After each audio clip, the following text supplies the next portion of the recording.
Hello friends, नमस्कार and welcome to समाधान। साथियों, उम्मीद है कि आप सब अच्छे होंगे और साथ ही साथ आपकी स्टडी भी अच्छे से चल रही होगी। साथियों, कोई भी वीडियो में अपलोड करता हूं तो आप सबका एक ही कमेंट होता है कि सर दरोगा भर्ती के बारे में बताइए। अब जैसे कल हमने आपको बताया कि एएसआई स्टेनो का एग्ज़ाम डेट कब है, तो उसमें बहुत सारे कमेंट मिल जाएंगे जिसमें दरोगा भर्ती को लेकर के आप सबकी जिज्ञासा है कि कब आएगी। एंड एक और वैकेंसी जो है सीजीएल 4, उसको लेकर के भी जिज्ञासा है। तो इस वीडियो में हम लोग स्पेशली बिहार एसआई की अपडेट लेके आए हैं। और अगर आपको सीजीएल 4 का अपडेट चाहिए तो कमेंट करके बताइए। अगर आप लोग चाहेंगे तो उसके रिगार्डिंग भी आपको अपडेट दिया जाएगा, जो भी लेटेस्ट अपडेट होगा। अब यहाँ पे देखिए, पोस्टों की जो संख्या होने वाली है वो 1806 होने वाली है। और मैं केवल मौखिक नहीं बताऊँगा, इसको प्रूफ विद इन प्रूफ दिखाऊँगा मैं कि आपका विथ प्रूफ के साथ 1806 पोस्ट पे दरोगा की वैकेंसी आ रही है। अब देखिए, इसमें एक मामला था पीएच कैंडिडेट को रिजर्वेशन देने को लेकर के, फिजिकली हैंडीकैप्ड। तो 4% इनका जो रिजर्वेशन हो जाएगा, तो 18 लगभग 72 से 74 के आसपास सीटें ये पीएच कैंडिडेट को चली जाएंगी। अब देखिए क्या है कि पीएच कैंडिडेट को रिजर्वेशन देना, खास करके पुलिस डिपार्टमेंट में जिसमें फिजिकल वर्क होता है, चाहे वो दरोगा के लिए हो या सिपाही के लिए हो, तो इसमें रिजर्वेशन को लेकर के पुलिस हेडक्वार्टर की तरफ से इसका विरोध किया जा रहा है। इसी के रिगार्डिंग कल मीटिंग था चीफ सेक्रेटरी के साथ में। तो कल 27 को जो भी यहाँ पे मीटिंग में हुआ है, सारी अपडेट को हम लोग जानेंगे। और भर्ती कब आ रही है, क्या 4% रिजर्वेशन के साथ आ रही है, सारी डिटेल्स को हम लोग यहाँ पे समझेंगे। सबसे पहले इस नोटिस को देखिए। हालांकि ये नोटिस आपको कहीं वेबसाइट पे नहीं मिलेगी, क्योंकि ये अनऑफिशियल भेजा जाता है। तो मैं आपको दिखा रहा हूँ। अब यहाँ पे देख सकते हैं, बिहार सरकार गृह विभाग आरक्षी शाखा, प्रेषक में प्रकाश रंजन सरकार के उप सचिव, और सेवा में देखिएगा तो संयुक्त सचिव सामान्य प्रशासन विभाग बिहार पटना दिनांक। और देखिएगा विषय क्या है, तो मुख्य सचिव बिहार की अध्यक्षता में प्रत्येक सोमवार को आहूत की जाने वाली विभागीय समन्वय बैठक के संबंध में। हालांकि ये जरूरी विषय था, इसलिए कल ही मीटिंग कर लिया गया 27 को, और वैसे ऑलरेडी सोमवार को किया जाता है।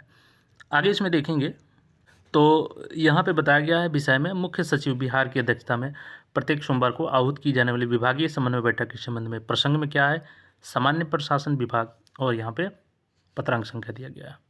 देखिए महाशय, निर्देशानुसार उपयुक्त विषय के प्रासंगिक पत्र के संबंध में कहना है कि मुख्य सचिव बिहार की अध्यक्षता में प्रत्येक सोमवार को आहूत की जाने वाली विभागीय समन्वय बैठक हेतु रोजगार सृजन एवं अध्याचना से संबंधित गृह विभाग का प्रतिवेदन विहित प्रपत्र हार्ड कॉपी एवं सॉफ्ट कॉपी में संलग्न है।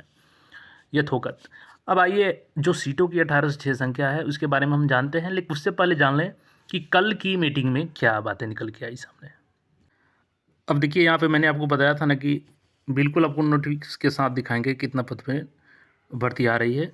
और देखिए, सभी लोग आपको मौखिक बता रहे होंगे, लेकिन मैं विद प्रूफ आपको दिखा रहा हूँ यहाँ पे।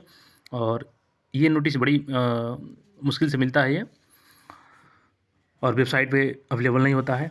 तो देखिए, ये डाटा है पुलिस और निरीक्षक का। इसमें स्वीकृत पद कितने हैं, तो 21,018 पद हैं। कार्यरत इसमें से कितने हैं, 8703।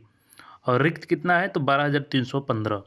और इसमें प्रोन्नति का पद कितना है, इसमें देखेंगे तो अब इसमें से जो प्रोन्नति वाले पद हैं उसको अगर छोड़ दिया जाए तो यहाँ पे देखिएगा, इसमें से जो प्रोन्नति वाले 10,509 सीट हैं, इसको छोड़ दिया जाए तो 1806 सीट बचता है यहाँ पे।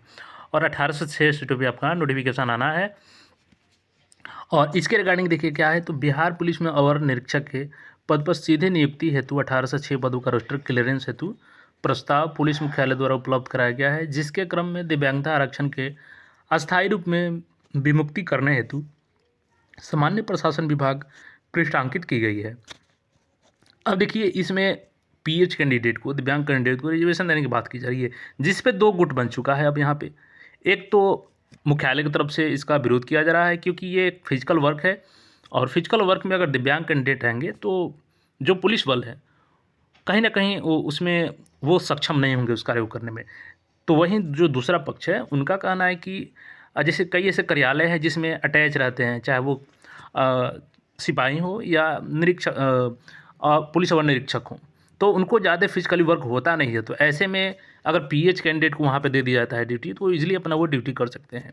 तो ये 2 पक्ष हो गए हैं, और दोनों पक्षों में कल जब सीएस के नेतृत्व में, यानी चीफ सेक्रेटरी के नेतृत्व में जो मीटिंग रखी गई थी, उसमें किसी निर्णय पे वो लोग नहीं पहुंच पाए। यानी कि पीएच कैंडिडेट को रिजर्वेशन देना है कि नहीं देना है, किसी एक पक्ष का बात माना जाए कि नहीं माना जाए, ये किसी की बातें नहीं मानी गई, और कल का जो मीटिंग था वो निर्णायक नहीं हुआ।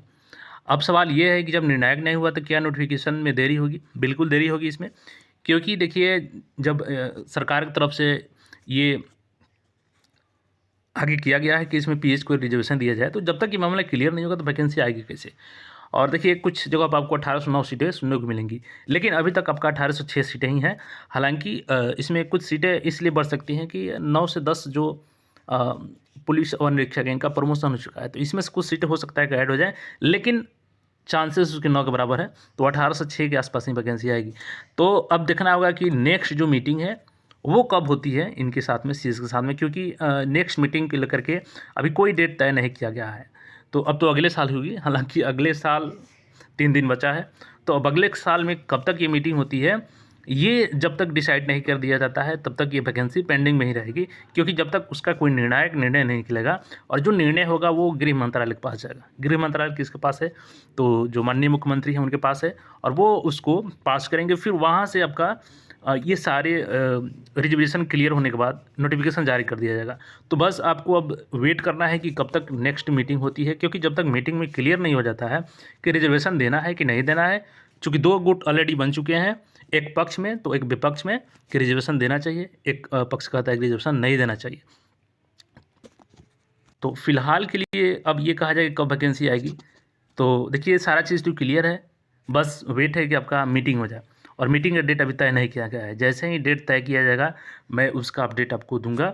और दूसरी चीज़ कि जो चालक की बात करें या सिपाही की बात करें, तो इसकी भी वैकेंसी इसी वजह से रुकी हुई है कि इसमें पीएच के लिए व्यवस्था करने के लिए इसमें भी ये बातें कही गई है, ताकि इसमें भी ये पीएच रिजर्वेशन लागू किया जा सके। तो दोनों जो भर्ती है, चाहे वो सिपाही की हो, हालांकि पहले तो आएगी आपकी एसआई की, सब इंस्पेक्टर की, उसके बाद ही आपकी सिपाही की आएगी। लेकिन जब तक ये मामला क्लियर नहीं होता है तब तक के लिए आपको फ़िलहाल इंतज़ार करना होगा। बाकी मैं आपको सजेस्ट करूंगा कि देखिए आपके पास सिलेबस ऑलरेडी है, तो सिलेबस को ध्यान में रख करके तैयारी करिए, क्योंकि देखिए वैकेंसी तो आना है, ये तय है, क्योंकि रोस्टर भी क्लियर है 1806 पद का। बस इसमें ये हो सकता है कि अगर पीएच की रिजर्वेशन पास कर दिया जाए तो आपको 72 सीटें कम मिलेंगी, 72 सीटें रिजर्व हो जाएंगी, और नहीं होता है तो पूरे 1806 सीटें जनरल भर्ती आएंगी, जिसमें अलग अलग कैटेगरी वाइज सीटें होंगी। तो अच्छे से आप लोग तैयारी करें, बहुत जल्द वैकेंसी आएगी, अब बस मीटिंग हो जाए। और इसके अलावा अगर सीजीएल फोर्स से रिलेटेड आपको इन्फॉर्मेशन चाहिए तो कमेंट करें, उसके रिगार्डिंग भी आपको जो भी सूचनाएं उपलब्ध है उसको अवेलेबल कराई जाएगी। तो चैनल से जुड़े रहें, धन्यवाद।